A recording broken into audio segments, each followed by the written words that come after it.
Welcome back, Biconics wrestling fans, to the Biconics Review of Honor, where we're not here just for Ring of Honor, the normal TV show. Andrew and El Jefe held that down. Welcome, Mikey. Welcome, Andrew. Jesse and John are back because we are here for Final Battle 2023, the end of all things for the season of Ring of Honor. But before we get too far into it, gentlemen, we always forget to do this now, but put your hands in. We must adhere to the Code of Honor. Shake that there. Perfect. Wonderful.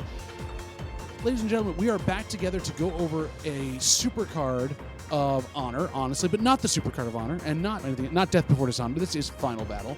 And before we do anything else, but remember, if you enjoyed this, anything else you want to talk about what we're talking about tonight, drop us a comment in this video's comment section down below. Subscribe to the channel, hit that alert bell so you can see all our new stuff. We put things out nearly every day for all different types of things. We're only not reviewing NJPW right now, so get in on that. Follow us on the socials. Like, both of the righteous are responding to us, and we love you both, Vincent and Dutch. Honestly, I will stop continuing to stop calling you Diet Wyatt. You're not Diet Wyatt. You are the righteous with Jake Roberts. We love you. Gentlemen, we sat down separately but together to watch what was a very long show with the 0 hour, and yet more enjoyable than probably half of the other pay-per-views I've seen this year. Honestly, in my opinion. I don't know about you all. We'll get into that. But we started the night off very quickly with a high-flying match, minus a couple botches, between Black Taurus and El Hijo del Vikingo. And, I'm skipping over. We weren't going to go over 0 hour, right? We weren't going to go over 0 hour. Do you want to go over 0 hour? Because we can do that. Sir, somebody doesn't read their text messages. I think we need to stop and restart. We're only 2 minutes in. Fine. No, we're running with it. We don't have to go into in-depth. No, that was the big thing, but we do have to at least touch on who did wrestle, because I want to give props to the people who wrestled. Yeah, exactly. So first we have Taya Valkyrie versus Jasmine Allen, which was a great squash. Jasmine Allure. Allure. I can't read my own writing, but she came back on Collision this week, right? She was also on Collision. Like a prescription for Vicodin. Josh. She also is, so she's starting to make but she made her debut on 0 hour Final Battle. That's a huge thing. it was an interesting... See, for those of us that watch Collision, there was a whole path leading over the AEW Ring of Honor crossover. There's a lot. And there was also somebody else we're going to talk about in a little bit that also had a path over Chelsea. Yes. But she was up against Taya Valkyrie with Johnny TV. They are acknowledging they are a couple now on ROH and AEW TV. Taya actually got a match she would win for once. She hasn't won one in a very long time. It was a great match. I thought it was a great way to open. It was her second win within 2 days. Yeah. And Taya... It was very quick.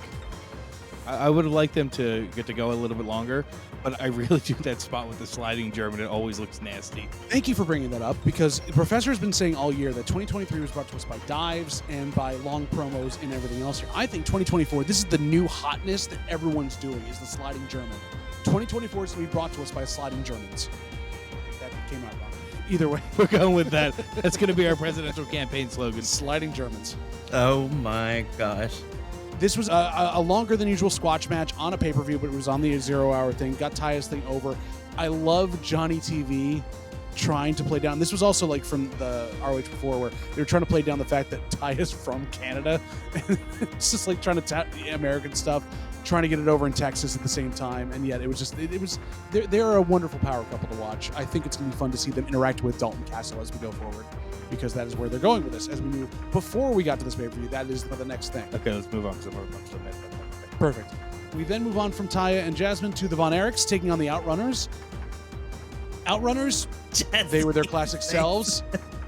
The Von Erichs seemed like they needed a little more seasoning, but then once they got the crowd on their side, they were going nuts.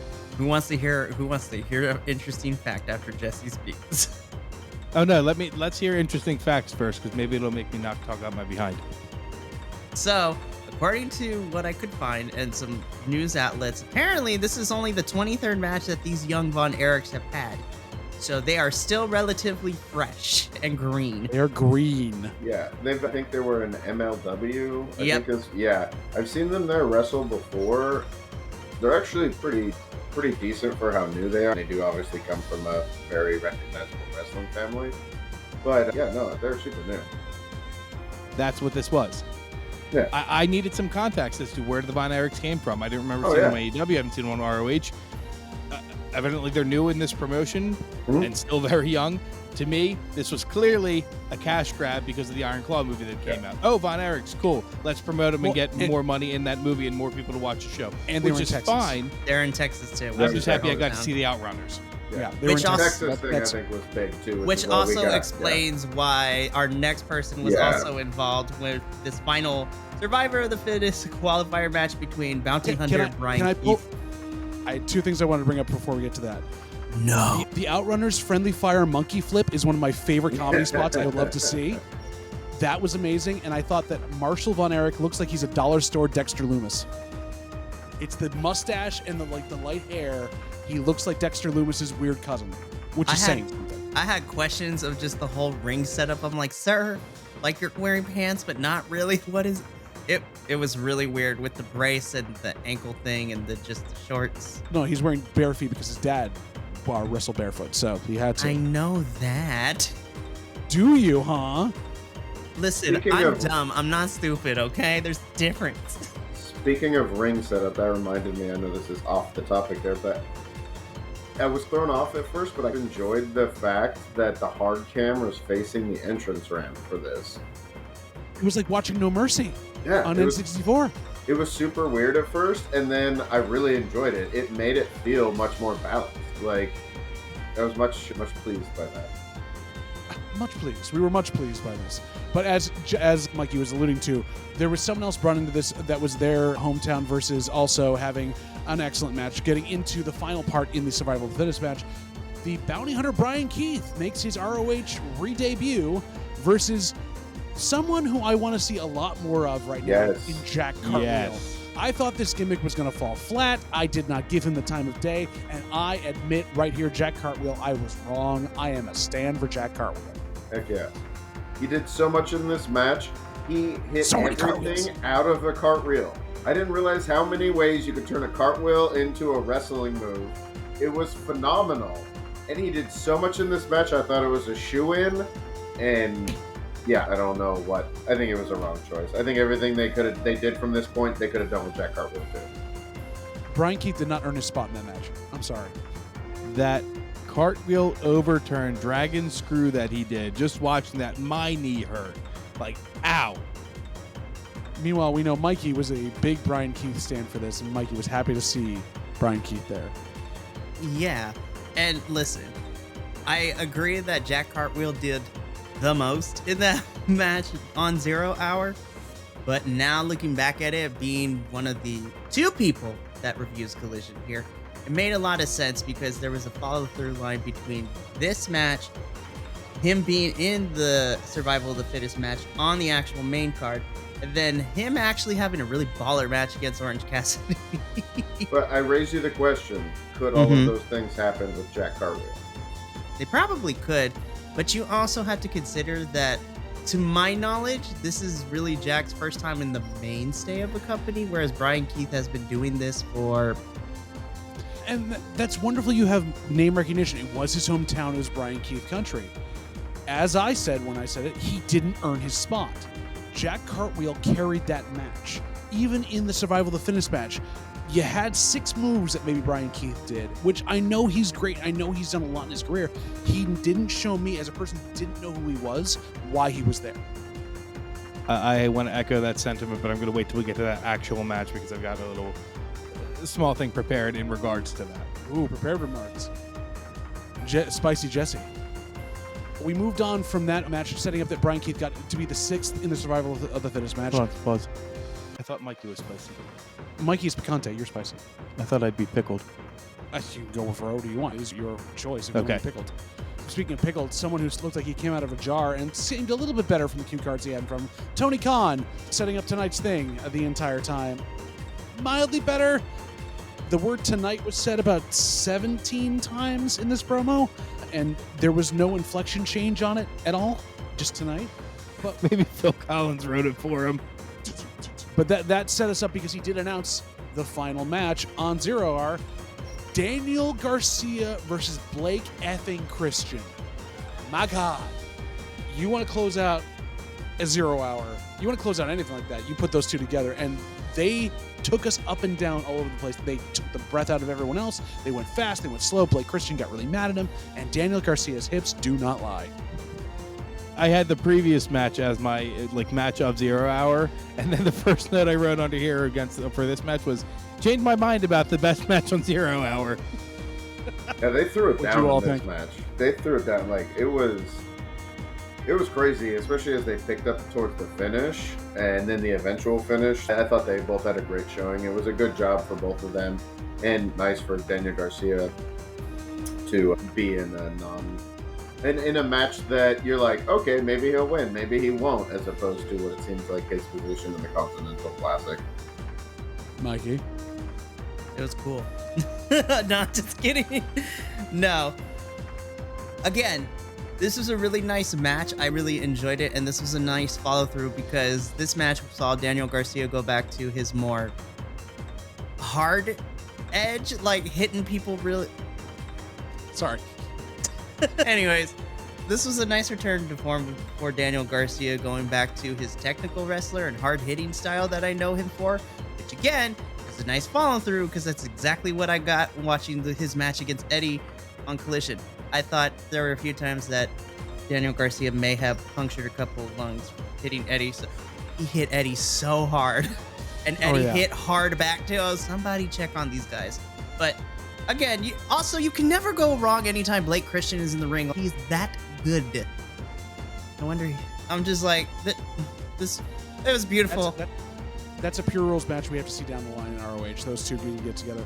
I will also say, I'm putting my flag right here. Garcia has the prettiest sharpshooter, scorpion deathlock, whatever you want to call it. He has the right way that Brett used to put it on. He knows how to put it on there. And then the Dragon Tamer is a finisher that I want every one of my creator wrestlers to ever have from now on. Seriously, that is just brutal. Loved that. And then we didn't end the night there. We didn't get over because we had another promo from TK, again saying tonight about 15 times. Eddie Kingston comes out and honestly says, in the right way, I'm still the champion, though he put his belt up on the line on AEW. He needs to be on the card. Great. Okay. Here's what we do with that. I want to be here. I want to be defending my stuff.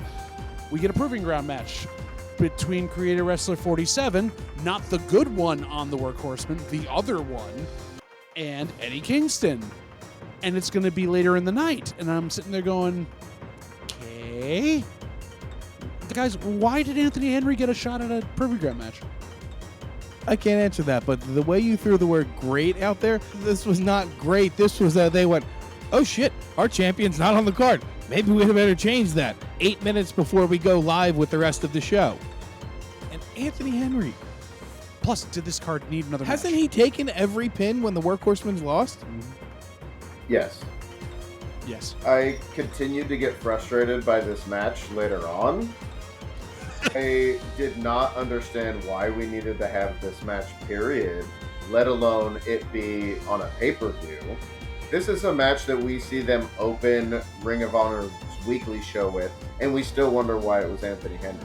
If you're gonna do this, if you're gonna give us a match, a proving ground match, and a match that you did zero forethought for, then at least put it against someone who makes sense.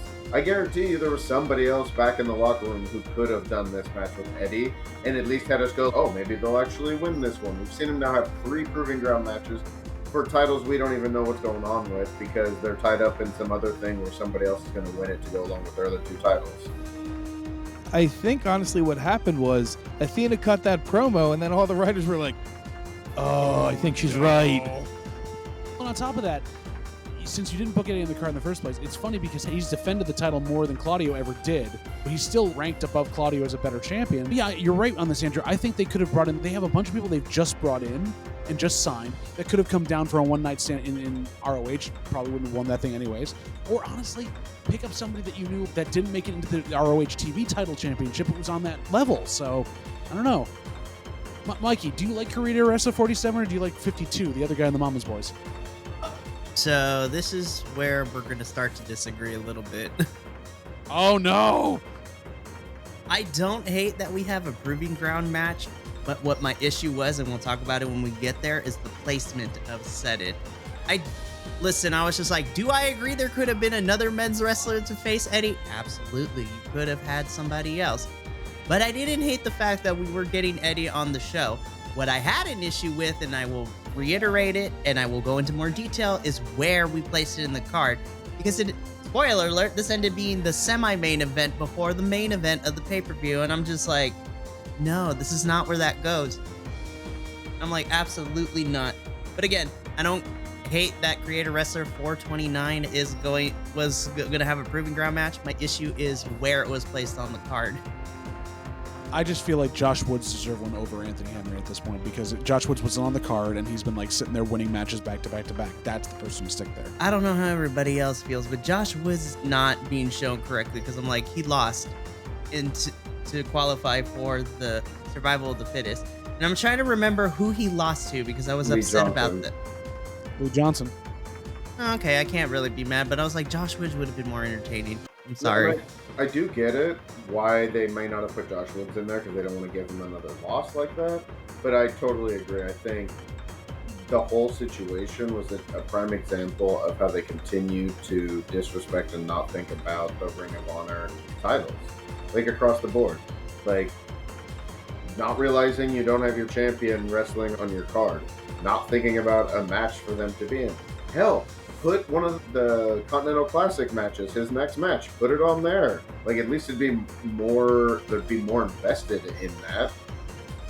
Not having an actual viable contender who's earned a shot at this. Anthony Henry has been like 50-50 in tag team wrestling. He hasn't even been wrestling singles. There was just so much about this that was just, oh yeah, we forgot about it. Rushed. What wasn't rushed is then we jumped into the main card, another 3.5 hours of wrestling, which was always good. Again, I'm back to the beginning because it was Black Taurus versus El Hijo de Vikingo.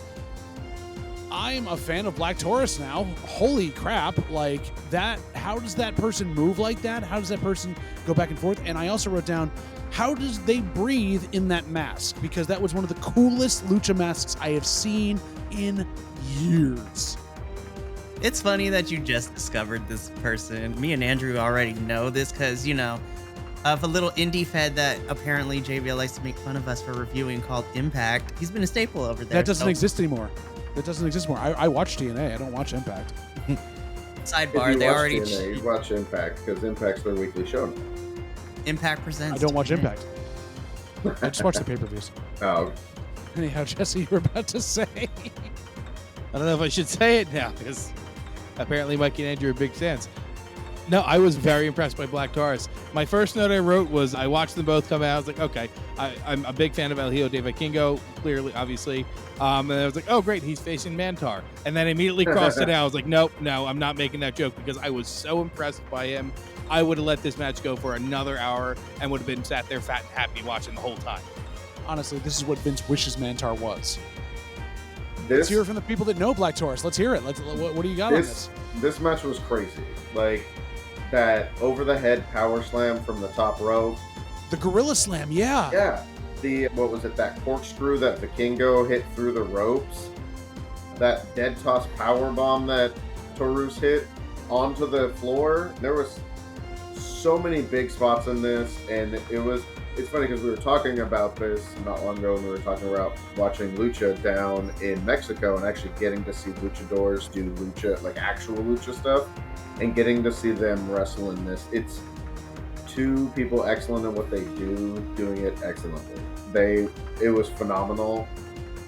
That senton that Vikingo hit, it was like a 720 or something, was insane. Yeah, this match would have gotten a 10 from me if it wasn't for the two little botches that happened. Just that stutter where he had to take that springboard 3 times, and then there was one where he hit like a springboard senton, but he came down wrong. And it's live. We're watching it happen, so I totally understand that because the stuff that they were doing, the fact that they hit 99% of everything else that they did was phenomenal. The opener for the pay-per-view set that bar high, and I think most of the night kept it going. So this was awesome. This was my match of the night up until way later in the card. I can't help but smile with this opener of a match. Again, I immediately knew what I was getting into, given the fact that we've seen Vikingo multiple times this year on American wrestling. television. And then, of course, for those of us that keep up with AAA and all the promotions down in Mexico too, he's also killing it down there. What I'd love to see more is because Impact had Black Taurus be in the middle and lean more towards a face, depending on who he was facing and who he was with. But I loved seeing him go back to when he originally debuted with all this as a heel. So him, and again, this was pure lucha libre down in the heart of Mexico storytelling from all this. Vicious, violent, exciting. This is everything that I want and what American wrestling companies wishes they can do with lucha libre in the States, which is, we were talking off air, lucha libre in the United States that the major companies tried to do is like the Taco Bell version. It is gross. I'm gonna need Pepto-Bismol. It's watered down, and unless your name is Rey Mysterio, like, they don't take you seriously, and you always take losses to everybody else in the company, unless you're on Rampage, because that's the only place apparently they let them win. But anyways, I digress. This match was a lot of fun. I love this. And spoiler alert, this is not the only time we're going to see Vikingo here in the States. Obviously, he's doing probably more stuff with AEW, but worlds are colliding according to a certain Instagram message that is passing itself around on social media because, again, this is related because we're talking about Vikingo. Homeboy is going to be in a match at TNA's Hard to Kill for the X Division Championship in a triple threat. It's Chris Sabin versus Kushida versus Vikingo, and I'm just like, how I am so happy that I get to review the pay-per-view because Lord have mercy, Hard to Kill is setting up to be a banger. But which this match is promotion was that again, Mikey? Which promotion? The 11th promotion. Okay. Right, the 11th one, yes. Listen, you white boy mayonnaise-looking mother fudgers here, okay? Don't make me stand on business tonight. Miracle Whip, thank you very much. We don't do mayonnaise. I like the tag. Yes. Listen here. Either way, what we got to begin with, which kind of set the tone for that, was physics being thrown out the window. That's all we saw from this entire thing, which then was carried into the next one because we had some of the biggest and best movers in the Mogul Embassy taking on TDMK and not the standard TDMK. You basically had Vegeta there to take the punishment as the whipping boy for the entire time. And then, oh my God, you had Bad News Tito was, Bad Dude Tito literally throwing Brian Cage around. Like, you don't see that happen. This was a back and forth meat slapper, and then Vegeta just getting the crap kicked out of himself. And then, of course, Shane Hayes being Shane. Listen, I want to be Shane Hayes. I want to be Shane Hayes when I grow up. I would just want to twerk during my entrance 1 minute and then throw everything and anything at the wall during a match. Like, Shane is nuts, bro. I thought this was a stellar match. I thought it was beautifully produced. I thought the finish was great.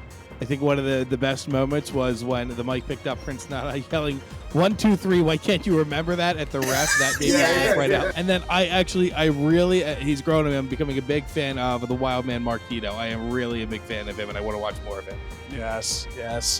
Yeah, this match was such good trios action. Like, these were 6 people who knew how to put a match like this on, and they did it.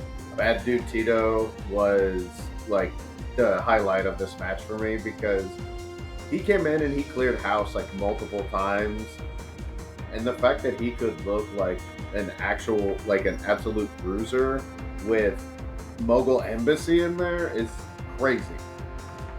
But yeah, it was an awesome match. I loved it. I love that both teams got to look really strong. I am so happy that we got the 6-man titles in there.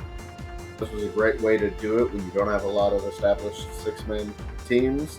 You bring in a really good team from somewhere else when you know you're not going to take the titles off your champion, and you get a amazing match. This one just continued to go up from me from the first match. This was awesome. Great way to continue the night. Bad Dude Tito, if you made Rhino fly. Exactly. One thing that I really loved about this particular match, the action I knew I was going to get, I also appreciate that Ring of Honor fills in people who may not be in the know with wrestling too, because we got, why exactly is Mogul Embassy feuding with TMDK, especially for those who don't watch wrestling? It's like, where did they come from? How did this happen? Again, shout out to Caprice and Ian, because again, they do their jobs really well. And when they explain these things, they don't make it feel like you're talking to a 5-year-old when trying to explain this like most of the other companies do. But this match in particular, I love that they filled in. The reason why this is happening is because TMDK knocked Gates of Agony out of the tag team tournament over in New Japan. And they even showed clips. I'm like, yes, this is exactly where this came from. And so now they carried over the storyline that Toa was really holding onto his belt to because Great O'Khan had stolen it. I love that part. Watching out for Great O'Khan. I was just like, ugh, this is so great. I love this so much. But what I really appreciated from this is, again, tag team wrestling and trios matches sometimes for me gets bogged down, and this is just a minor nitpick, because the trios and the tag teams sometimes look like dummies in the ring. If you're in a tag team in a trios match, shenanigans are about to go down. You guys are not this dumb. So what I appreciate is both Mogul Embassy and TMDK spotted the other teams trying to pull shenanigans, and then they immediately jumped on it by countering, running interference. Like, it was nonstop. Oh, I see what you're doing. You're not slick. We're gonna stop that. I was like, thank you. This is how tag team and trios matches should be. That you're working against. You've all done this well enough. You guys have become a unit, and you've wrestled enough folks to start picking up on the common threads of trios wrestling, especially when it comes to running interference. So Ring of Honor, especially for Mogul Embassy and TMDK, thank you for showing the world what I already know, and by you actually play it smart. That's how this is supposed to go. You mean you're supposed to pay attention when you're not the legal man? That's the other thing too. As shenanigans as TMDK does, because of who their faction leader is, they all have, in their own way, come to respect the ring and to respect the mat as well. They respect what they do. Of course, they throw in the shenanigans, especially Shane Haste. But I thought this was a stellar. Yes. This was a stellar match. I loved it so much, and I thought the energy was really good. It was a great way to get us into it, to rush us into it, and we kept the tempo going, which was then tempered a bit in the next one. It wasn't badly tempered, but it was definitely more of a grudge match type of thing, which then had a great return for a lot of us that may have watched early AEW Dark, AEW Elevation, seeing them come up together and do that stuff later in a storyline that didn't work for either of them, which we'll get to in a second. But it was Ethan Page and Tony Nese in the I Quit match, and I know it's not usual, I know it's not that thing, but they made the right choice with Tony Nese's character, that he was constantly the one asking if he was quitting. Not the ref, not anything else. Tony Nese being this complete egocentric maniac really set up. And I love Mark Henry coming out to hook up Mark Sterling. Great, good pop protects us. It was perfect. Yeah, I thought the little surprise appearances we got were super fun. It was a good way to add more to this. You know, this is one of those stories that felt like it was going on a little longer, or wasn't being developed like it should. It seems like they course corrected and found a good point to this spot. There were some really great things. Ethan Page as a performer is phenomenal. He is like, you can just see everything and tell what's going on with him just by the way that he interacts with everything, the way he behaves throughout the match. That cutter through the table was insane, and just the way that both of them went through it was super impressive, and it definitely took the escalation that we needed. I was definitely chuckling at the way that Tony Nese said "I quit," because it was just a "I quit," and it was just it just had me going with the sign behind him, the sign that was on the thing. I quit Tony's, or at some point. Yeah. It was so good. It was fun. I had a lot of fun with this match. I'm happy that it went to this point, but at the same time, I'm also ready for these guys to move on to other things. I like this match. I would agree. This was good. This was a good way to end this feud, and let's have them both separate a little bit. I think Mark Sterling is a good mouthpiece, but I really don't think Tony Nese needs it or has benefit from it anymore. He's just good on the mic. He doesn't really need smart Mark Sterling. What else? There was a couple of things that I wasn't a huge fan of. I feel like Tony Nese went for to see if he's going to quit too early in the match, but that could just be his character work, and in character it does make sense. There was an obvious moment where Ethan Page dove under the ring to clearly he was going under there to blade. So that one took me out of it just a little bit. And the only other qualm I have is that I thought it was called the ego cutter. Mikey, correct me if I'm wrong. Is that not what it's called, that slingshot cutter he does? If we really want to get technical with it, the ego cutter is more so when Ethan has entered full all ego mode, because I know over in Impact they would refer to that as the ego cutter when he was all ego Ethan Page. We're not quite there yet. Again, these moves tend to be renamed, but right now, because he's not in his all ego heel character, it makes sense. I know it's really weird, trust me, but from the mechanics of Well, it. they kept calling it the kill shot, which isn't that Swerve Scott's like his running back kick that he does? No, that's Luchasaurus. Literally, that's what that he called. There's a lot Luchasaurus. of wrestlers that tend to No. use these Luchasaurus moves. is kill switch. Yes. Oh, sorry. Kill switch Jay White. Yeah. Kill shot, Actually, I think, yeah. is Shut one up. of Swerve's moves. Thank you. Yeah. In Lucha Underground, Swerve Strickland was named Kill Shot. But that's Ego- one of the moves he uses now. And yeah, and Ethan Page's cutter, for the longest time on Ring of Honor, they were calling it the headshot. Yes. I think they got Okay, some so flack for that. I was rightfully confused Yeah. then. Yeah. Oh, wholeheartedly.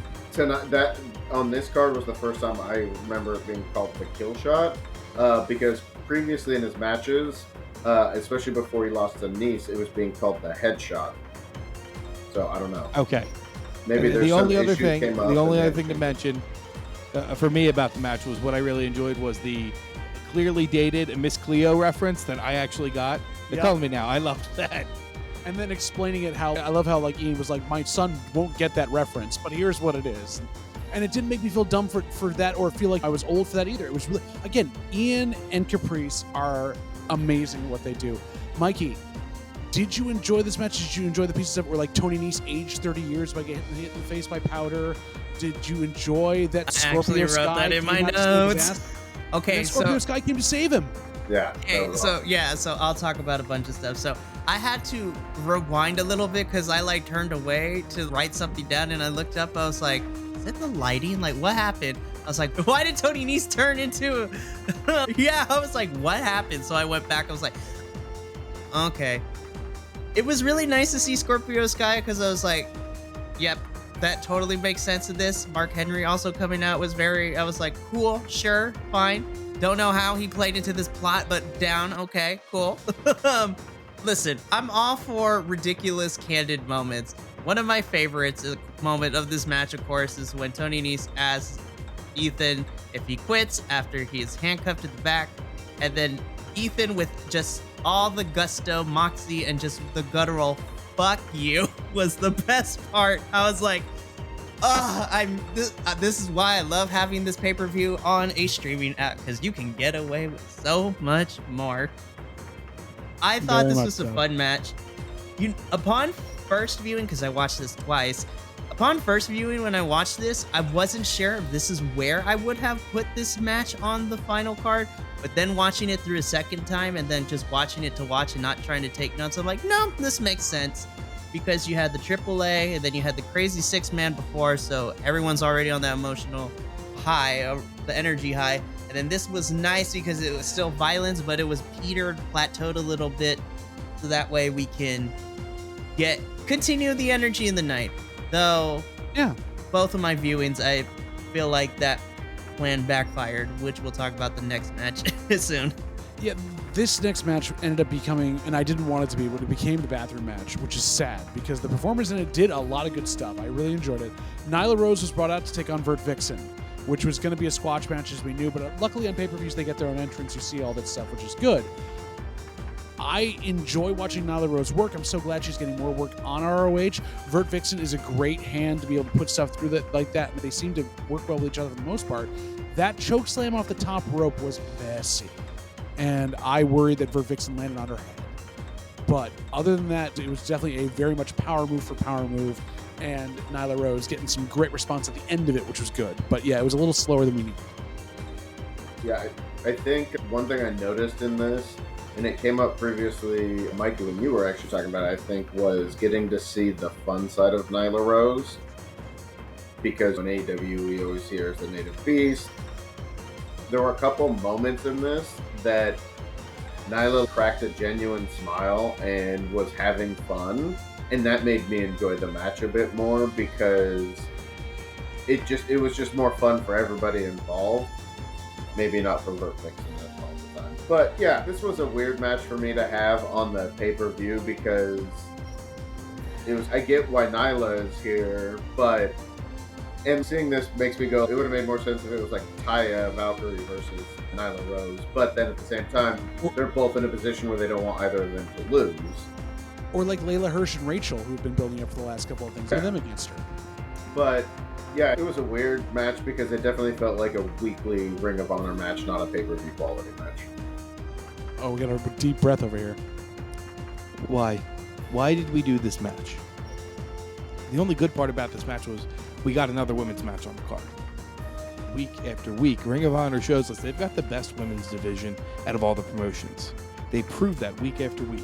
So you have one stellar match, spoiler, a women's match later in the night, and this is your other's women's match. This could have been dropped. This could have been an actual story that was developed a little bit more. You have so many other better talent that you have on there, and I'm not saying anything against Nyla Rose or Vert Vixer. I think they're great performers, but that roster is stacked, and this was the other women's match you come up with? You did nothing but bungle your best showing for the end of the year for the women's division.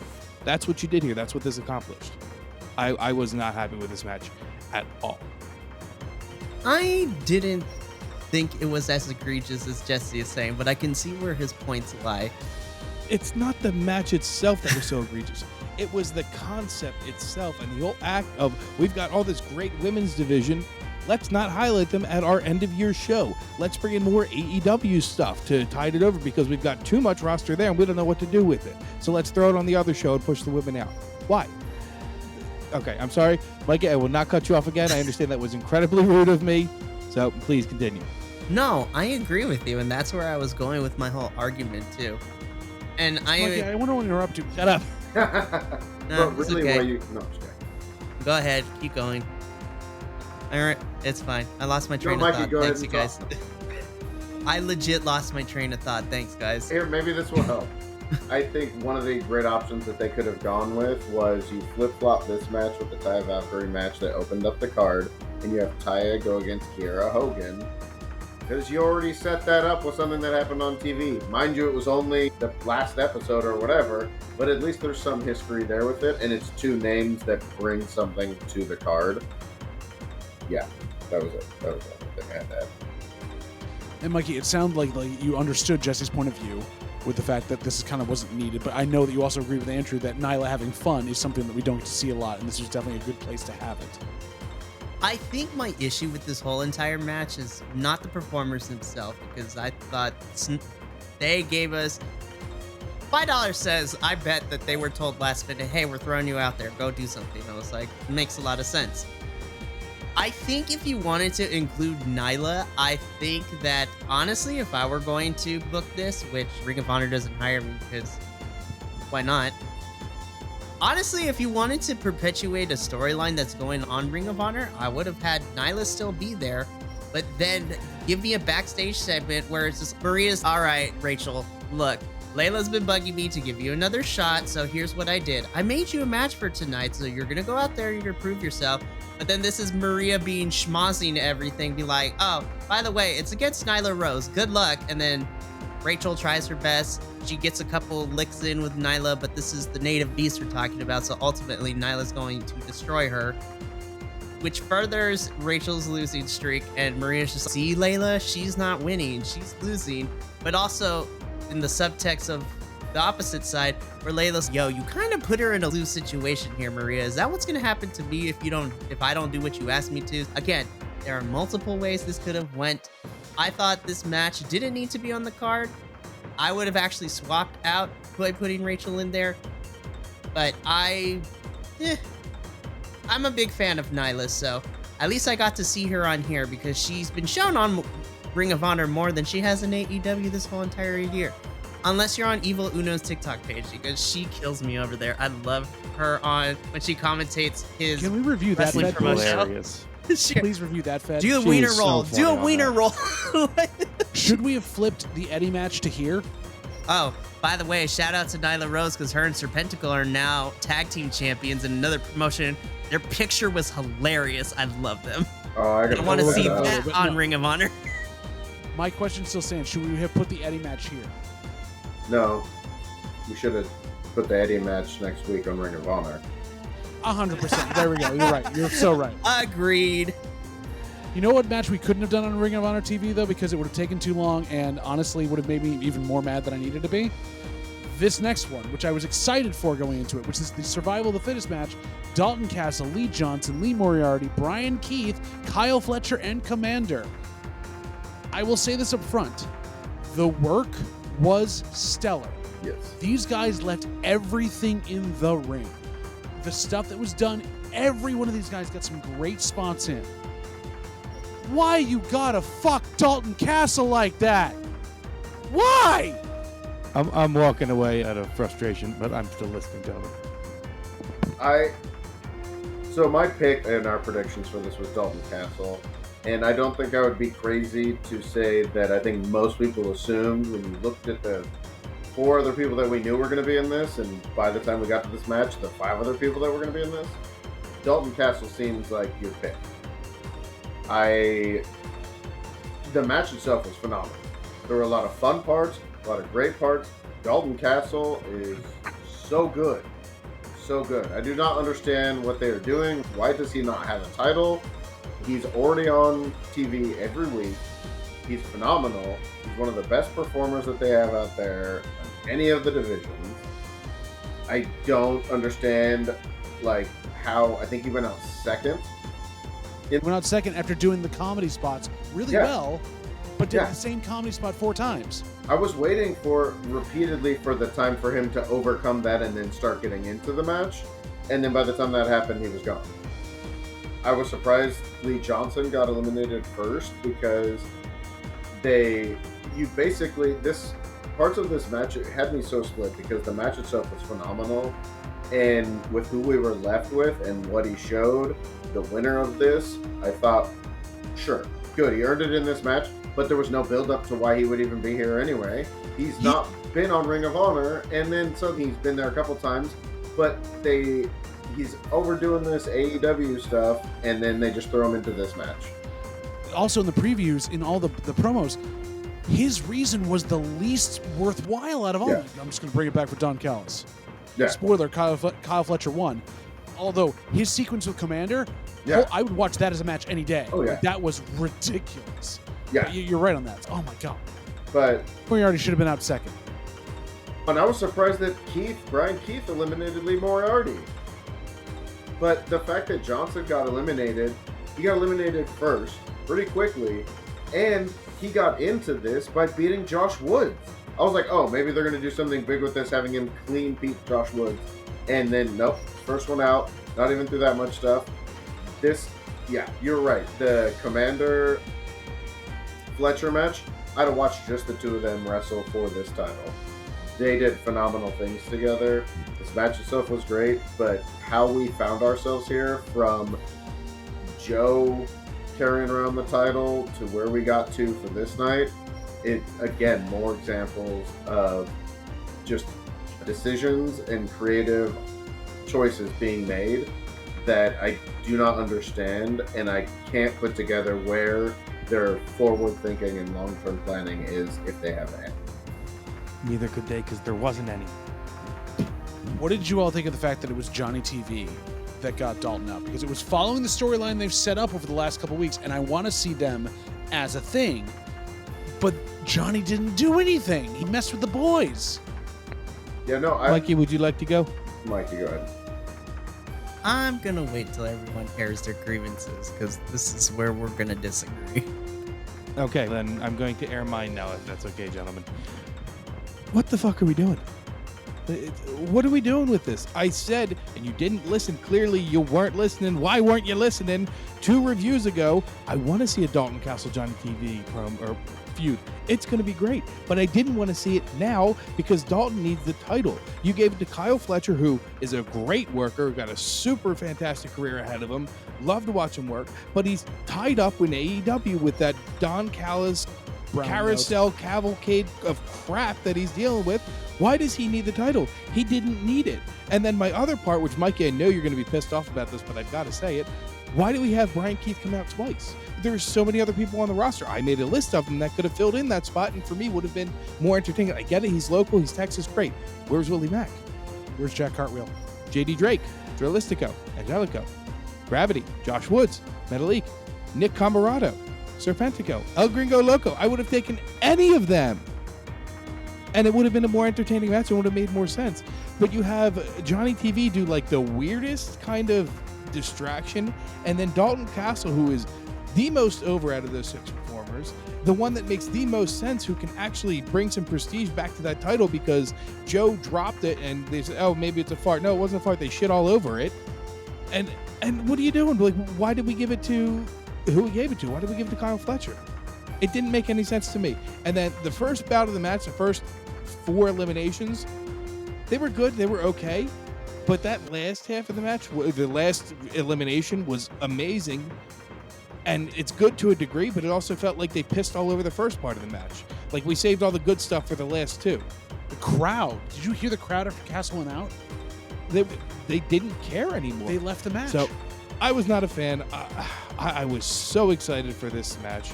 I really was. For me, the best part of the match, first off, I really liked Kyle Fletcher's body makeup. That was really cool looking.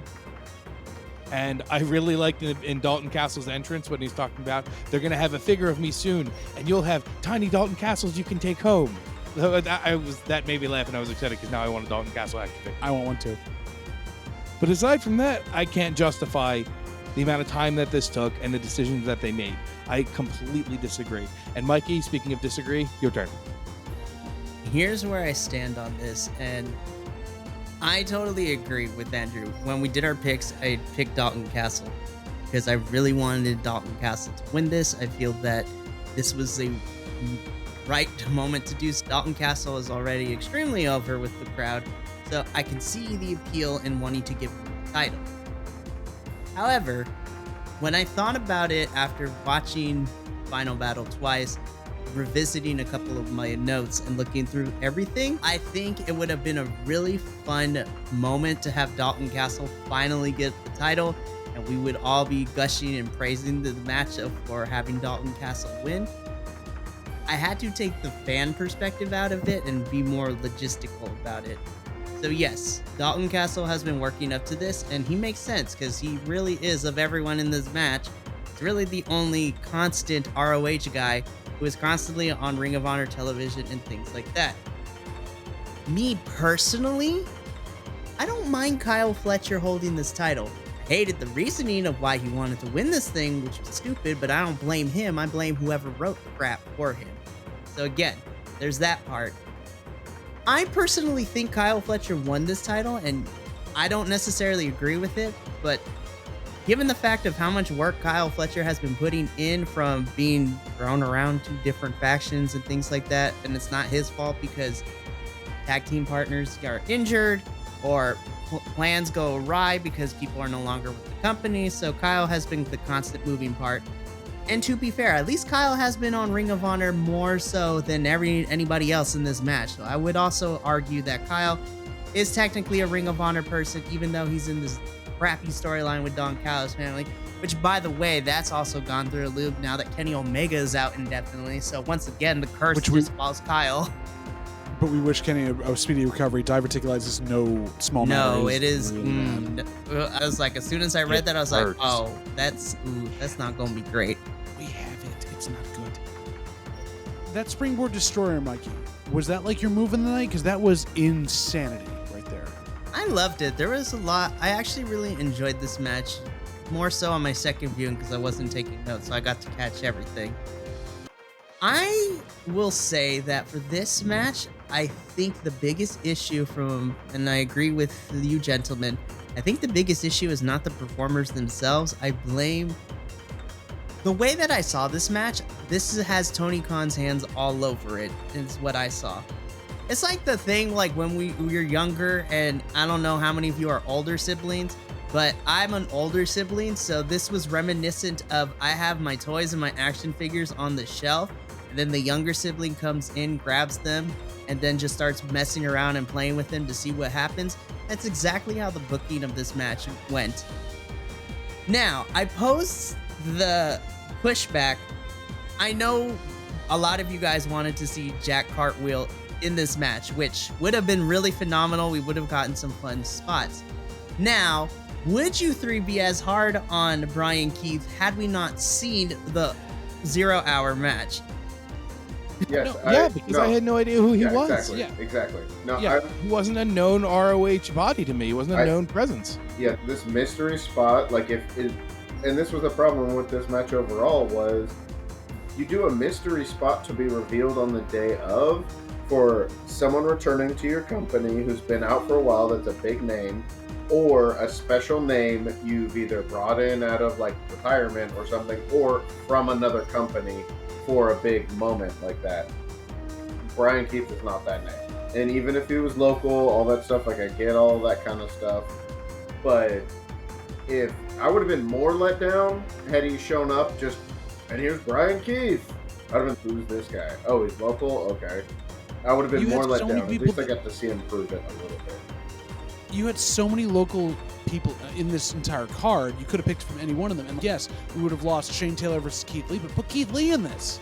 Put Shane Taylor in it. And see, have Lee Moriarty have to fight a stablemate. Like, seriously, like either one of them would have been better than Brian Keith at this point. And I know they're setting him up to hopefully have a run with something. And I know that he had a good match in Collision with the Orange Cassidy. What about either the Martins or Action Andretti? Exactly. You had so many people that could have been a good foil to Commander. Maybe they versus, were like that middle ground. They were probably afraid to put any of the Martin brothers in for fear that somebody would snap a leg again. I That's fair.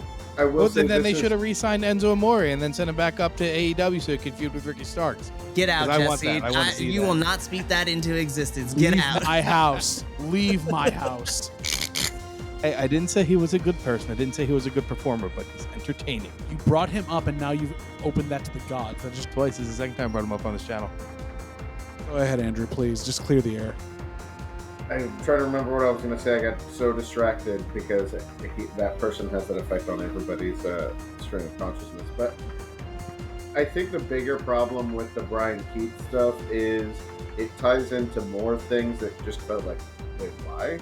The Eddie Kingston Proving Ground match with Anthony Henry. Brian Keith being the mystery person in this match. The Nyla Rose match being on this card. There were just a lot of things that felt like, oh crap, we were supposed to have this part of the assignment.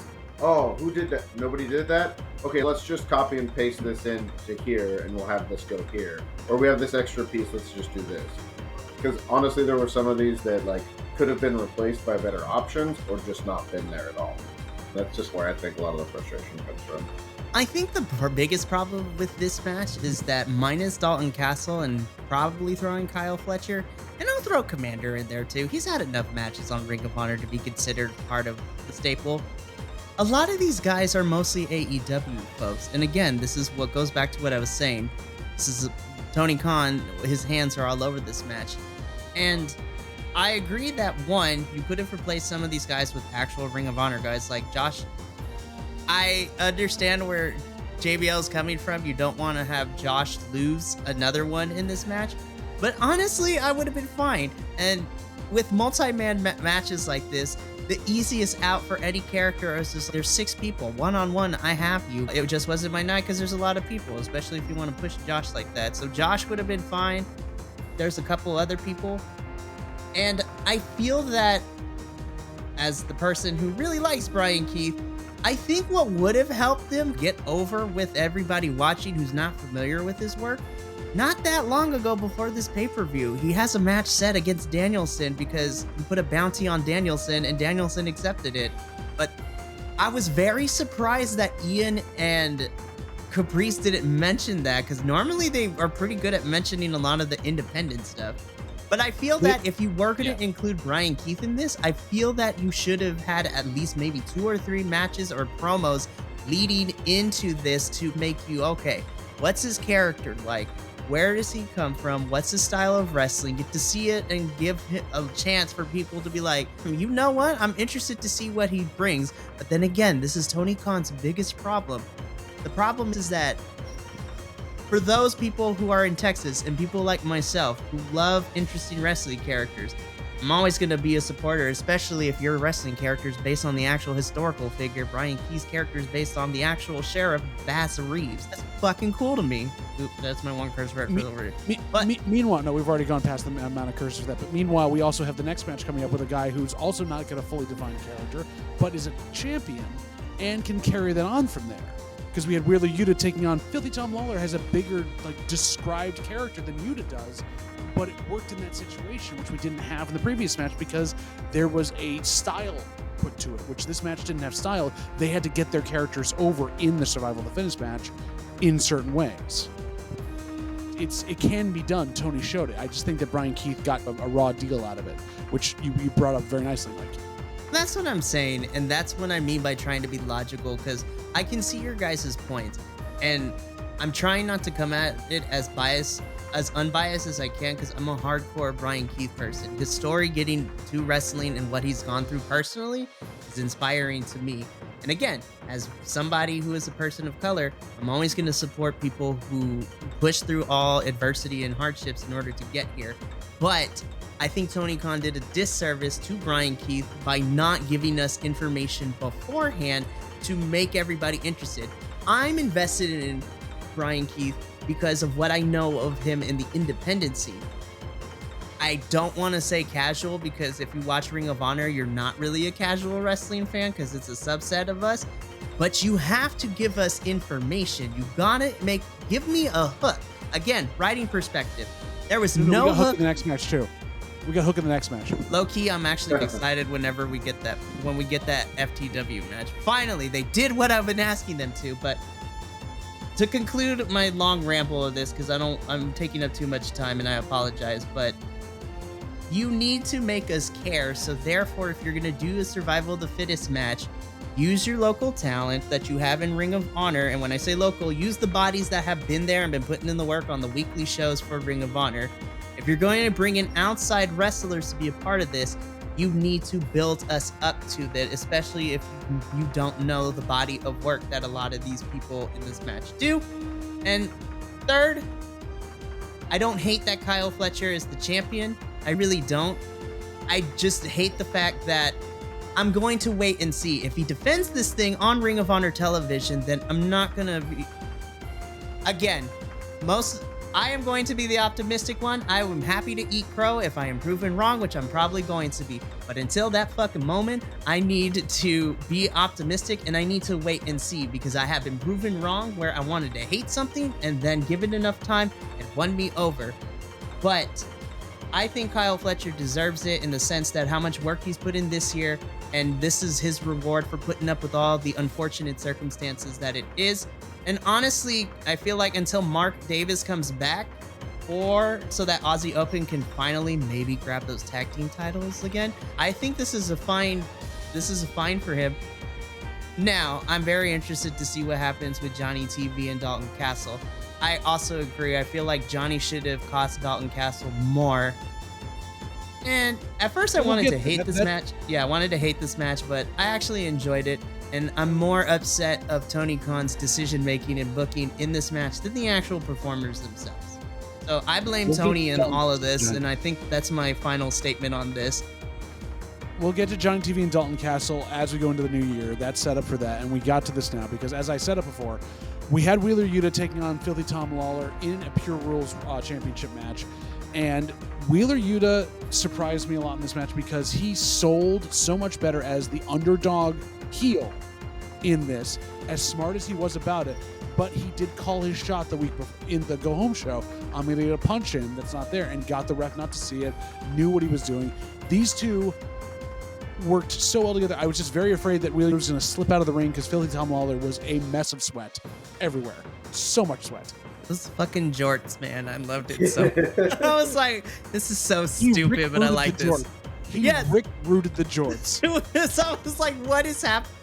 And man, I'm like, those cauliflower ears, man. I'm like, ooh, baby. I'm like, ooh. MMA will do that. Yep. Jesse, Andrew, talk me through this, because I want to know how you like the technical part of this. I loved this match. This is probably one of my favorite matches. I really like seeing the Pure Rules match. I want to see more of, and I was going to leave it at that, but I'm not going to say I want to see more of Tom Lawler. I want to see more of him performing because I really enjoyed this, and that hammerlock tombstone that he pulled off was crisp and beautiful. By the way, is that not stealing that from Kyle Fletcher? Because doesn't he do the same damn thing? Well, didn't both of them steal that from Fit Finlay? Who? David Fit Finlay? Yeah, from WCW. And then Hook with the failed save at the end. Either way, I really enjoyed this match. I was having fun watching it, and I was very impressed by both of their work. Dick Kick City. I love the fact that Tom Lawler is one of those performers, and he's been wrestling for like over 10 years now. And so he's one of the ones that transitioned really well from MMA into professional wrestling.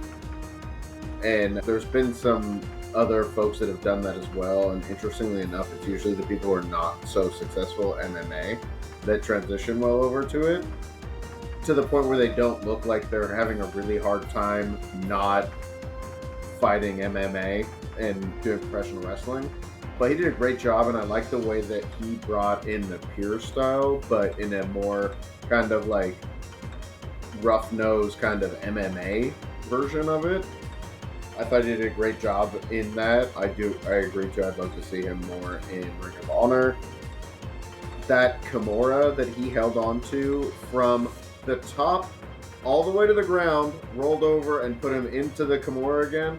Like, I saw that and I was just like, don't hold on to it the whole way. Don't hold on to it the whole way.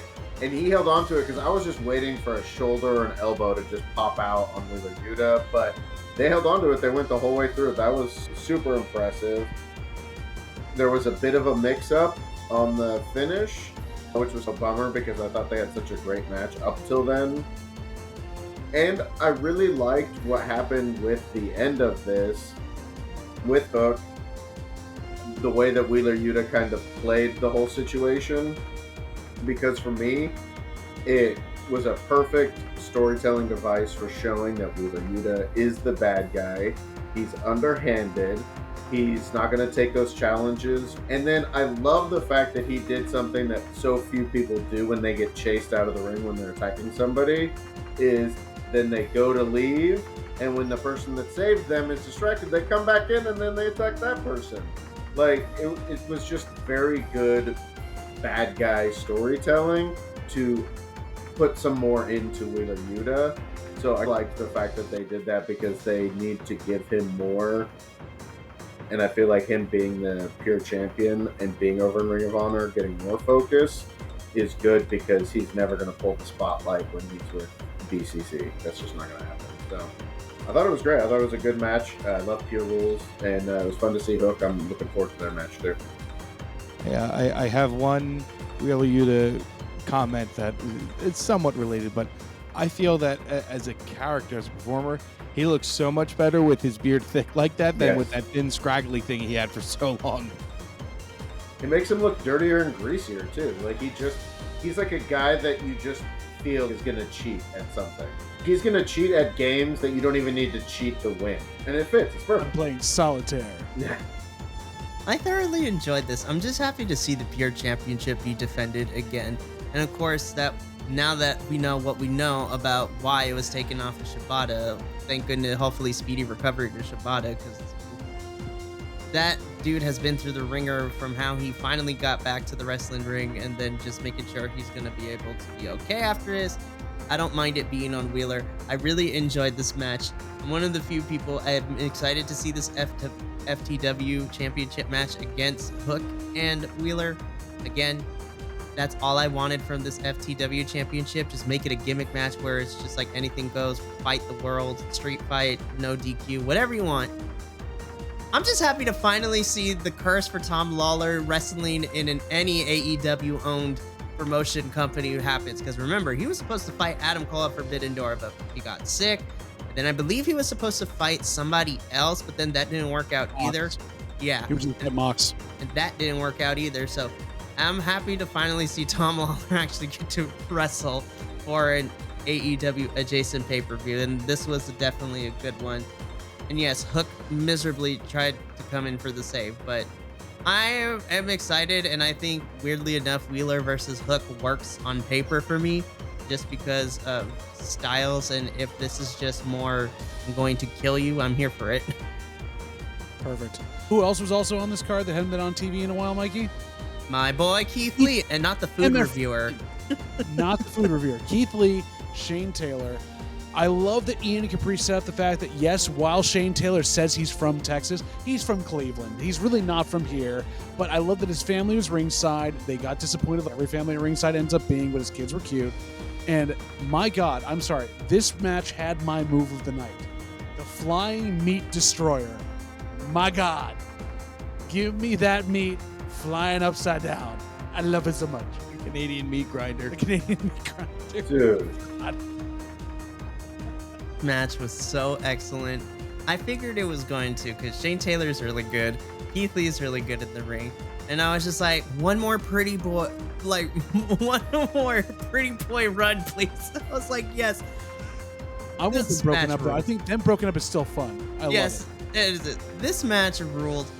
And I'm happy. I was just like, this is the Shane Taylor I want to be seen all the time. Because I felt like he's been floundering on and off. And again, that's neither his nor Keith Lee's fault.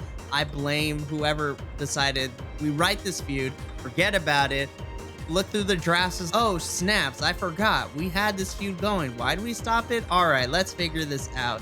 And geez Louise, both of them, they're like, all right, we hear what everybody's saying. Let's put it on a baller match. This match was baller. Everybody was saying beat the meat. I was chanting yes. meat. I loved it. I feel like this feud was like someone was reading through their script and they accidentally turned 2 pages at the same time. And then they got to a later act or a later scene and we're like, wait, where did this... Oh, we skipped a page. Oh, we totally forgot about this feud. Oh, let's just jump to the scene and see how it goes. I thought this was going to be my lull of the night because when going into the pay-per-view before that day, I thought that I was like, all right, I'm just not excited for this. So wrong. I was so wrong. That slingshot crossbody that Keith Lee did was incredible. I know Keith Lee is a big man, but I don't realize how big he is until he's standing in the ring with Shane Taylor and he still looks big. So big. And just watching the two of these through, like when Keith Lee put up Shane Taylor in that sky high and he almost flipped him over his head, that's so insane.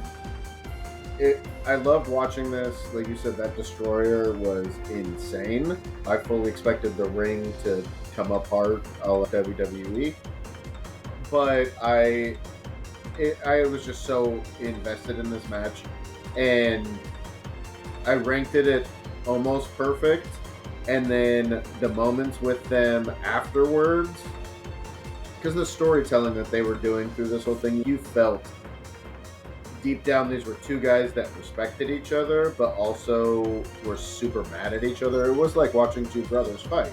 They loved each other, but at some point had come to build this animosity towards each other, and to see them patch that up at the end, to see Keith Lee go over to his family at the end, and obviously his kids are young, so there's a lot of not fully understanding what's happening and being worked up and invested and all that stuff.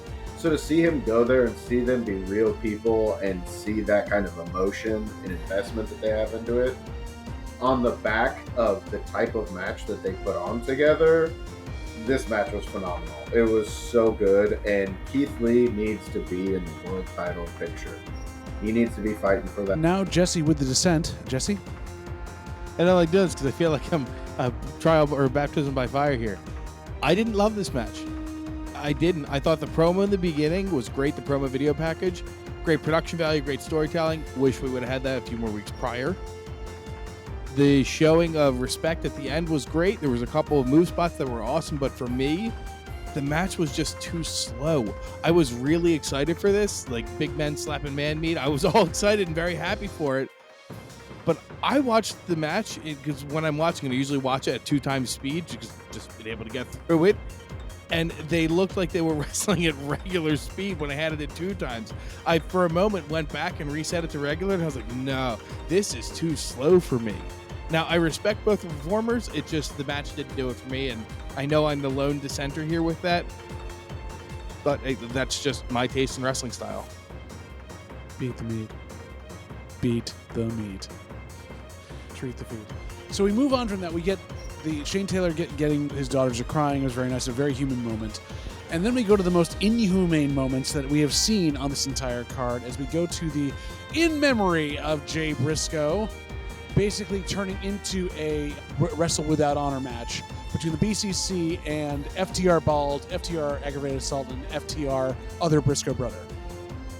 Dem top guys. This was, to be expected, a utter slobber knocker. We had thumbtacks, we had barbed wire, we had table spots, we had chairs, we had ladders, we had literally pretty much everything used. And I loved Mark Briscoe saying, Tony Khan, we don't get no countouts, we don't get no anything else, and restarting the match. Yes, you're going to do that, getting him to have that little spot there. I think wholeheartedly Dax Harwood is visibly hurt by the end of this. He can't walk up the ramp. Like, it took a lot out of everybody. But damn, honestly, I don't know. And Dax bled before freaking Mox did. Mox didn't even bleed half the match. What's going on with this? Boys, talk me through this. Come on. I loved this match. Well, I was a big hardcore fan back in the day. It wasn't the most hardcore of hardcore matches that I've seen. But again, I think the emotional investment from the performers is just, when I can feel that through the match, it just moves me a little more. Like, the fact that 5 of the 6 guys are basically like old school Ring of Honor guys, the fact that they're doing this in honor of Jay, like, all big things. And I think they did a good job to honor the person they were trying to honor with the type of matches they did and the things that they did, because it's like one of those things where this is a match that Jay would have loved to have been a part of. And if he wasn't a part of it, he would have loved to have watched. And so I thought they did a really good job on that. Like, I definitely let out a deep breath when Mark brought out the bucket, because I was like, there's only one thing you generally put in a bag or a bucket in a hardcore match. And then I totally... Lego. Lego. Yes. Something with sharp corners, definitely. But I totally forgot about the tacks on the table until Dax put Mox, I think it was, through the table with a pile driver. It was insane. Some of the stuff that they did was so crazy. Just so much of it was so fun. I enjoyed it. That bump that Mark Briscoe took off the top turnbuckle onto the barbed wire ladder on the chair, missing Claudio, was just, damn! It was good. And the moment at the end, their moments, like, I think part of Dax walking out with his in pain was the amount of tacks that he had in his back, because every movement he made, even with his arms, was just stretching that back skin. And so you could see it. I watched every time Jay Briscoe went to hug him, he would give Cash these big hugs, and then he would go to give Dax one, and he was like, arms straight out, hey buddy, I don't want to hug your thumbtacks. I loved it. I thought it was a great match. I expected it was going to be. But I think one of my highlights of the match was Blackpool Combat Club's entrance, and Danielson jump over the barricade, and then Mox jumps over the barricade, and then Claudio opens the barricade, walks through, and closes it behind him. And I was like, it's so great. He just did it so nonchalant, like, yeah, I'm not that kind of wrestler, thanks. It was so good. I just loved it. It was a great moment to start off with. It's a standoff. Who wants to go next? I'll go next. I'm glad Andrew went first, because they needed that context around the 5 of them being Ring of Honor mainstays for so long. And because when this initially was announced, I got a little upset. It's, why are we doing this? Another big AEW match taking up a lot of an ROH card for a lot of the card for the pay-per-view. But honoring Jay, and I thought they did a great job of doing that. It was important that they did something like that. I came to terms with it, and I was happy with it. And the match was just as brutal as I expected it to be. Panicked when they had that first ending, and I was like, there's no way they're doing this. And then Mark Brooks is like, there's no fucking way we're ending it like this. I was like, okay, yeah. And I'm glad they didn't go with that first shit ending. Aside from that, I had fun with the match. Oh, there's a big deep breath from Mikey. So it's really hard for me to critique this type of match because it is in honor of Jay Briscoe. So I'm going to be very careful with how I word this. But I'm not saying the match was bad, but I will say I think as far as hardcore matches, I still have a certain other kind of crazy match that lives rent-free in my head the last couple of weeks that we saw. Did I feel that the stakes in this were not where I would like to be? I think for me personally, I still enjoyed the match, and when it was announced, I was excited of everyone that was involved. And this may be a little bit of a weird thing to say, but I feel if you just wanted to do a fight without honor part, you should have just had that stipulation to begin with, because I feel, for me personally, I hate overbooking a match. And this has been my biggest issue with a lot of our main champions across all of the promotions, including the small independent ones, as JVL puts it too. When you have an overbooked, when you have lots of people involved, like, again, if you wanted to have this, just do a fight without honor match. Like, this could have been fine. Just have that up the get-go. It made no sense for me to have a regular 3-on-3 match and then for the schmoz to happen, only for us to get to the fight without honor, because it gives us like 15 extra minutes we didn't really need. And honestly, I was just like, what was the point of the... For me, my biggest issue is, what was the point of the first half of the match if we were going to get a fight without honor? To gouge out Dax and catch his eyes with barbed wire. Which, by the way, they were still hurting on Collision when they walked down that ramp to be in that promo with House of Black Flag. And I could still see all the red marks from Dax's back of his head where all the thumbtacks went in. I was just like, sir. Oh, yeah. I was just like, you literally have turned yourself into a pity cushion. I didn't think this was... It's really hard to explain. I didn't think this was a bad match. It's just from the writer in me was a little frustrated with the overbooking, because I hate overbooking in wrestling, especially when every company does it every other month. It seems like it's almost like that's a trope I want it to die in 2024. I'm about get straight to the point. If you want to honor Jay was no... Especially the last year before his passing, the freaking trilogy we had with FTR was brutal as all hell. If you wanted to do that, then just do fight without honor and leave it at that. We did not need the first half because, in my opinion, and this is a hot take, to me, and again, I'm cursing up a store, but I'm editing this, so who cares? The first half of this match was a fucking waste of my time, if I'm being completely honest. I was just like, why? Why? Six-way dog collar match, call it a kennel match. We bet on the other one, you're all set. You're fine. But just have it be that where they're all tied together. And even though it was like on the rating scale, even though it was still above average, this was my least favorite match of the whole entire night. Only because, hang on, don't crucify me. No, I'm not crucifying you. I know what's coming next. Wait, next? Let me specify. This was my least favorite match to this point. If you let me fucking finish, damn it. Wait, this was your least favorite? Wow. Up until this point, and then next match happened, and then that my mind quickly changed. Oh, I'd be mad if the next match wasn't, but I was surprised. This match, the six-man tag match, the Fight Without Honor, was one of my top-ranked matches in the card. I still enjoyed it. I just wish that we didn't have the first half. Just do the Fight Without Honor. Let's get to the point. Straight to the point is what I want in my wrestling. The first half was fluff, and again, this is my biggest critique with FTR recently.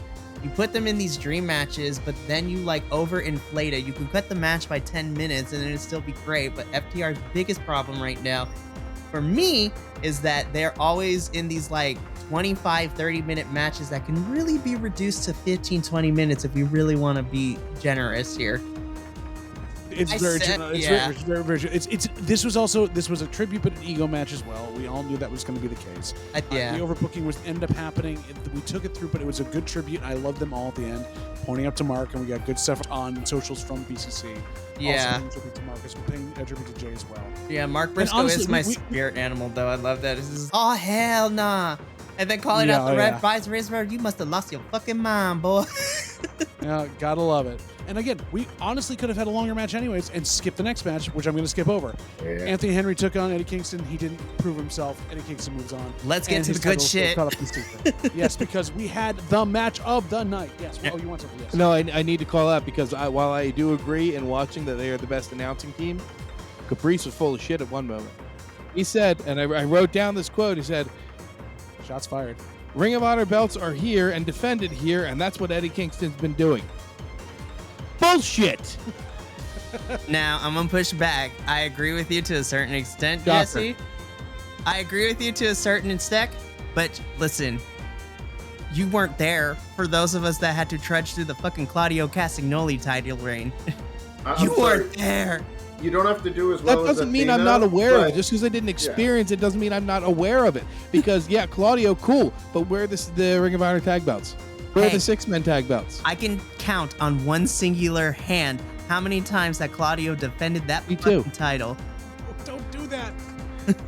Yeah, but the problem is comparing it to the lowest possible option is not saying a good thing about the person, because I think Eddie has had as many proving ground matches as he's had his title defense. And he's had way more non-title matches in AEW while being the champion than he's had title matches too. Yeah. So he has been busy doing other things.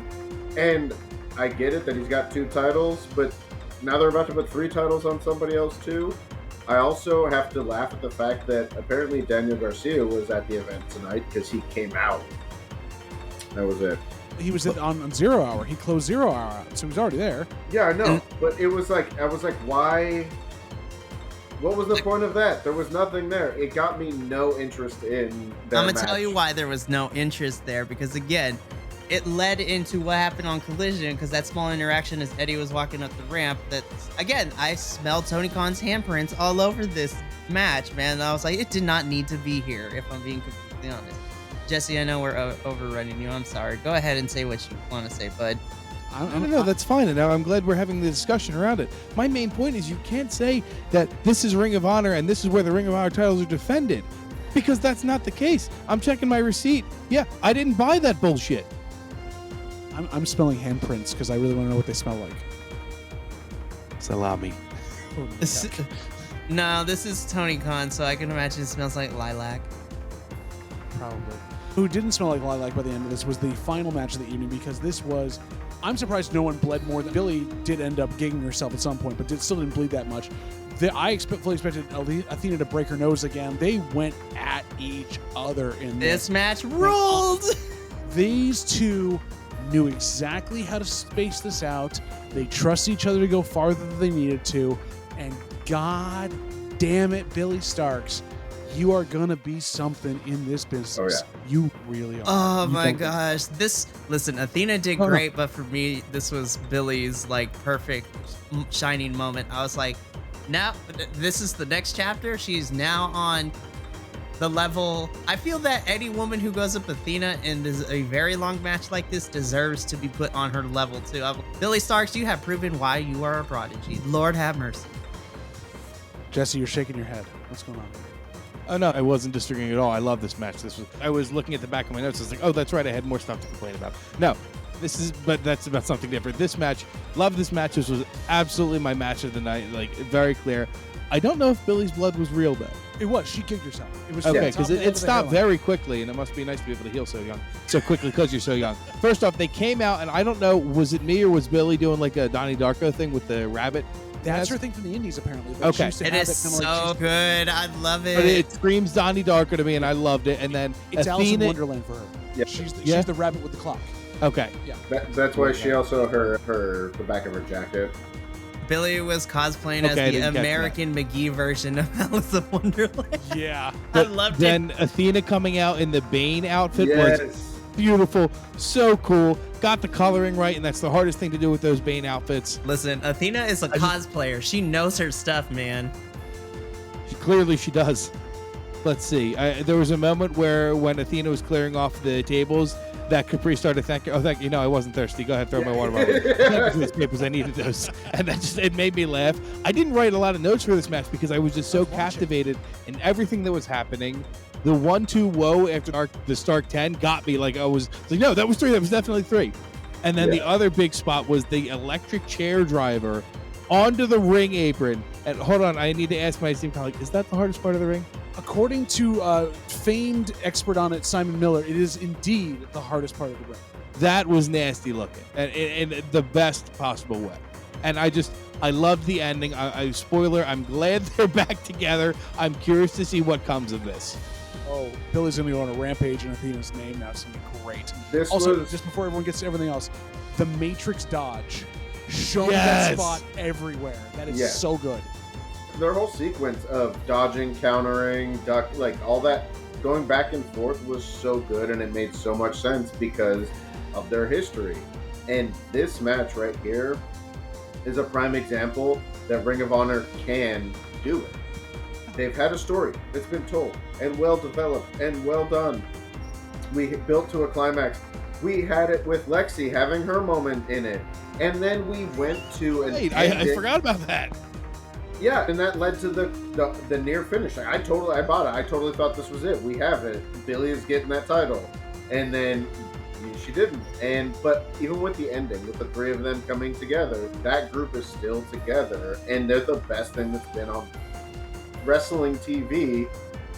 Out of like top 5 things going on in wrestling right now is the Billy, Athena, Lexi story with everything that they're doing.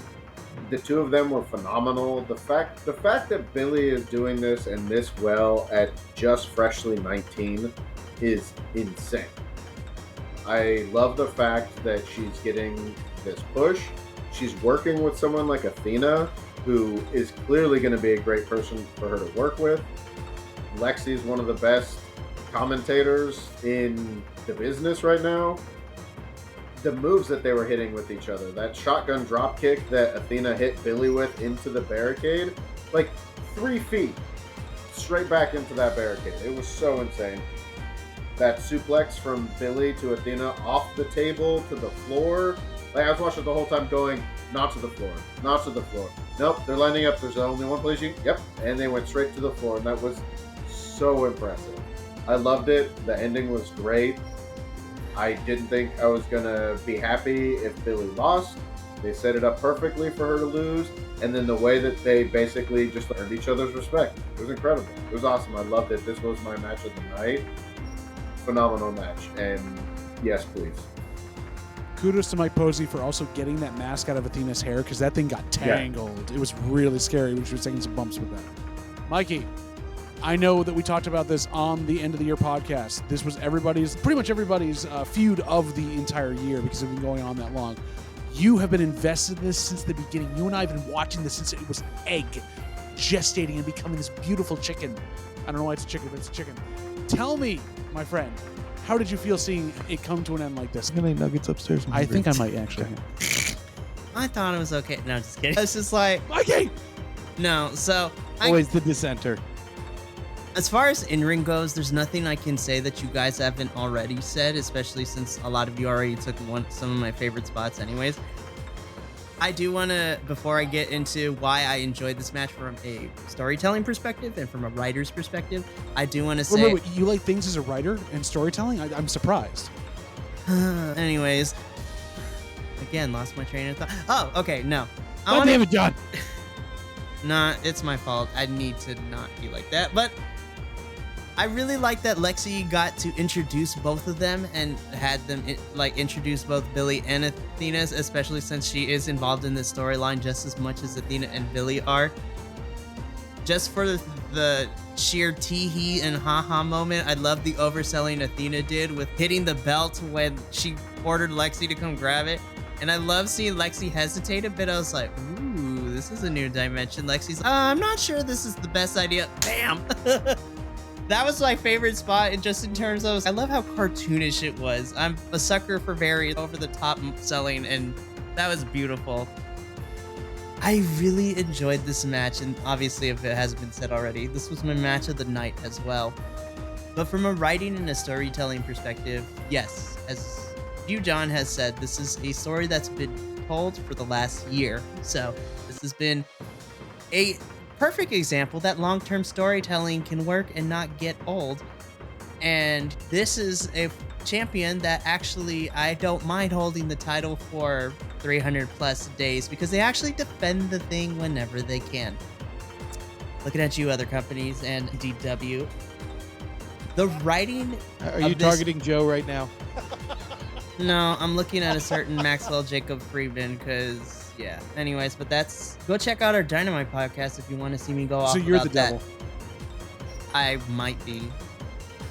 I think from a storytelling perspective with this match, from the in-ring psychology that was given, I love that ultimately, without explicitly telling the audience, I love that this was like the final test for Billie, because again, I love that they had the Ring of Honor has their stuff mic'd up, and I loved it because after the match, before they hug and embrace, my favorite moment was Billie yelling at Athena, "What more do you want me to do?"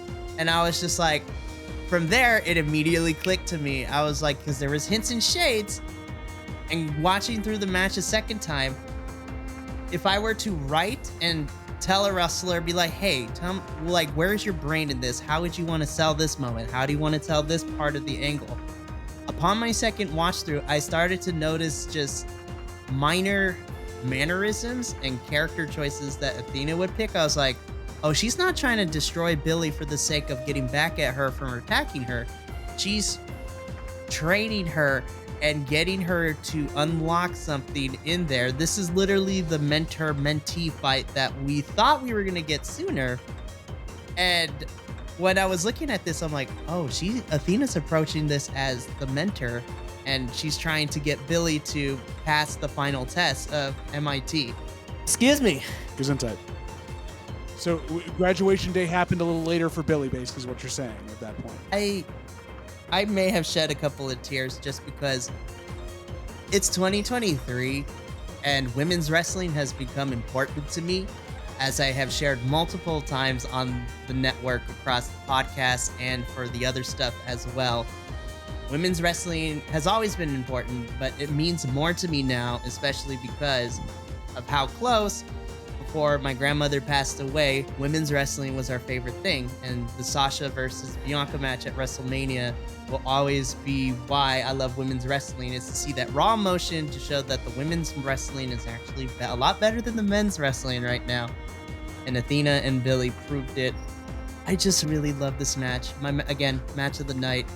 I don't want to ramble on because I can go on a whole think piece of why this match is the best storytelling outside and inside of the ring that we've gotten all of 2023. But this was if you want Mikey's thoughts, drop it in the comments. We'll make it a Patreon exclusive, and Mike can give you his entire rolling thing on this, because you have a lot of great insight on it because you have followed it since the beginning.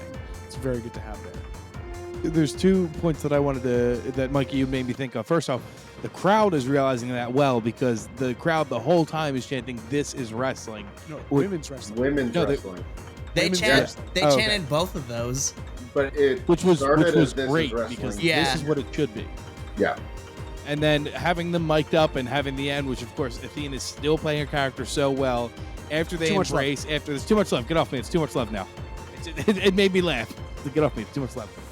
I have to say, both of them also did a really good job, more so than anybody else, including the 6 people that were in the Fight Without Honor. The damage that they took through this match, really, like, you could see them as this was going on. If they had health bars, you could see those health bars going down. And by the end of it, you could see them at the end. You could almost break down what happened to them with the way that they carried the damage on them. I told Mikey this. I have a prediction now that we've gotten some big news from Ring of Honor and another title that they're going to let AEW carry around for a while for them. I have a feeling that there's someone from this match that might be getting that title as a chance for them to hold a championship. Exactly. Honestly, I'd be kind of down for it, but no, I think the creation of, let's just say it out now because it's all over the internet anyways. So spoiler alert, close your ears if you don't want to hear this news.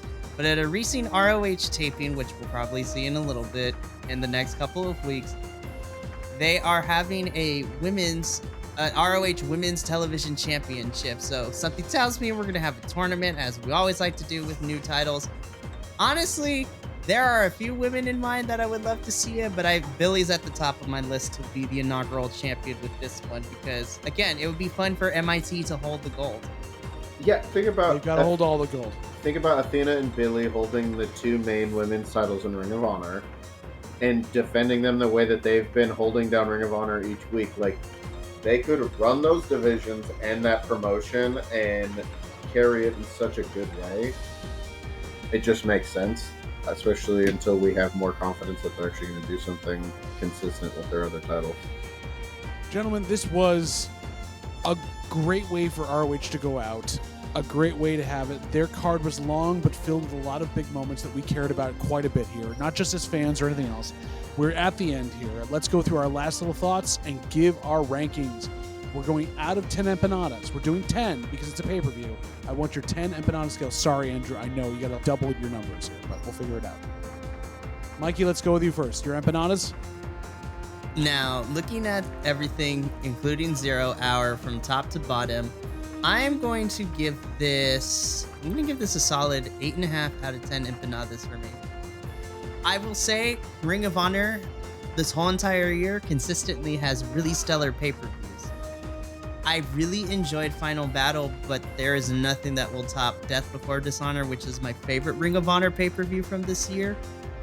But this was really hard because it was a close contention of surpassing that. There were a lot of fun stuff. I have some minor gripes with some of the things in 0 hour, as well as order placement in certain matches didn't need to be there, like the Proving Ground match.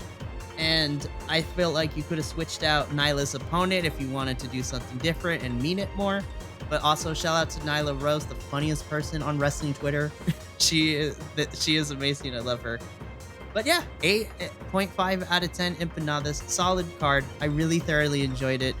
And what a way for Ring of Honor to end out the year. Andrew, let us hear it. If I'm not including 0 hour, I give 0 hour 8.8 when I ranked it. I thought the matches were solid. It was good. If I'm not including that in the total, my ranking for the Final Battle main card was a 9.1 out of 10. It would have been a little higher, but it got brought down by a certain match. That was my lowest ranked match of the night. But it had most of my matches, I gave them like 8.5 and higher. Most of them got like 9s, and I had a couple in there that I gave close to 10s, if not a 10. It was an awesome card. When I look at it, even the stuff that I wasn't necessarily super thrilled about going into it or wasn't sure about as they were setting it up, I enjoyed 98% of the things that I saw. And even the ones I wasn't super overly enthused about, the matches themselves were really good. And that ending, that's you're gonna get me when you end on the notes that you should end on. Smart choice, definitely smart choice having that match be the main event. It earned it. It should have been. Everybody knew it, and at least they listened on that. Let's hope that Ring of Honor going forward is going to take more of a page from that storyline than from some of the others. But solid match, loved it. Good way to end the year for Ring of Honor. Jesse, Final Battle. I suppose I may be the dissenter here because while the ending I loved and was beautiful, I can't go higher than an 8 on this card. And that's, for me, I'm going from when I started watching and joining everyone here for reviewing up to now with Ring of Honor, which has consistently been good and sometimes great programming. There was a little too much AEW going on for me in this and not as much Ring of Honor than it needed because there was a lot of talent that I think was missing on this card that needed to be, that should have been highlighted if this is a Ring of Honor show. Where were the Iron Savages? Where were the Renegades? Layla Hirsch, the Infantry, Kira Hogan, Willow Nightingale.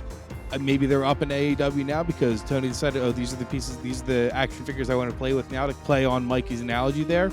So that frustrated me. And a big part that frustrated me, and this is me speaking less as a reviewer, more as a fan, is that I want the Righteous on my screen every time there's Ring of Honor programming. I'm a big fan of them, and I think they're captivating. I think the audience likes them. They're over. They're unique. They've got a message people want to hear. And I was frustrated they weren't on there. So taking away all the other complaints I've had from the night, what number did I give it? I totally forgot already. 8. I'm going to give it an 8. It would have been higher if we had gotten some other Ring of Honor talent on the card and a couple of matches that I would have swapped out. But that's where I am. And feel free to disagree with me. And if you think that I'm fully off of my rocker and talking out of my behind, let me know, and I'll try and stand on my head, and we'll try it that way. I have a feeling that if we actually had active tag team championships in Ring of Honor, the Righteous would have been part of that tag team championship match, which makes Oh, it but this is frustrating. Ring of Honor, and this is where the Ring of Honor titles are defended, right, Caprice? Oh man, I completely understand. I understand that. I will go a bit higher than that, unfortunately, as well. I do agree with you. Having more of the Ring of Honor talent on there would have been great. Again, we come to this with Brian Keith as well, where he is former Ring of Honor, so that's great to have him there. But we had people in place that could have done this. And yes, I do understand that you feel the Righteous have a wonderful message to give out there. You have drank the Kool-Aid, and I understand that. You're part of the entire Midsummer thing. It's delicious. I understand. I was going to give this one an 8.75. It would have been a 9 had we not had to deal with a couple of matches that didn't feel like they needed to be there. This is with 0 hour as well. And the booking of a couple matches that just didn't feel right. Not from a fan perspective, but just from you didn't pay homage to the talent in the match enough. The ending saved everything. I'm sorry. That match saved everything about it. And I will sit here and stand them both and now go buy all their merch and have all that fun stuff because they deserve every bit of that. 8.75. I think we all can say this. We recommend go if you haven't signed up for Honor Club. It's not that much money for the year. You're going to enjoy it all year with us anyways. And go watch this card. And then go watch Death Before Dishonor because that was also really good. But you can see all this stuff for very little, and it's worth more than any AEW one you've paid $60 for. It's worth more than any of the WWE ones we've seen this year for the most part. Ring of Honor consistently will give you that feeling you want to have when you watch professional wrestling. That is all you need to know. And the same thing we hope is true here.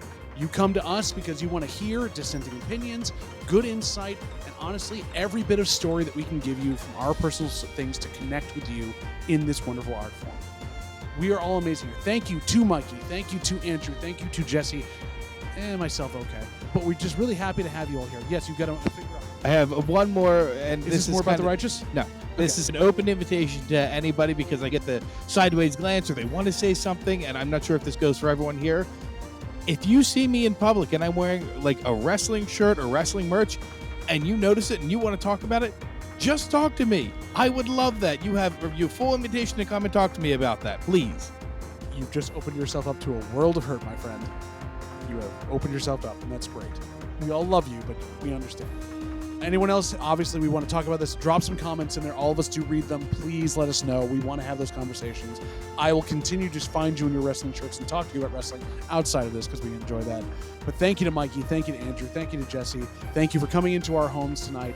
And remember, as always with all of this, you are both Biconic and of honor because here's our code of honor. You're Biconic. We're Biconic. And we'll see you in the next video. Yep.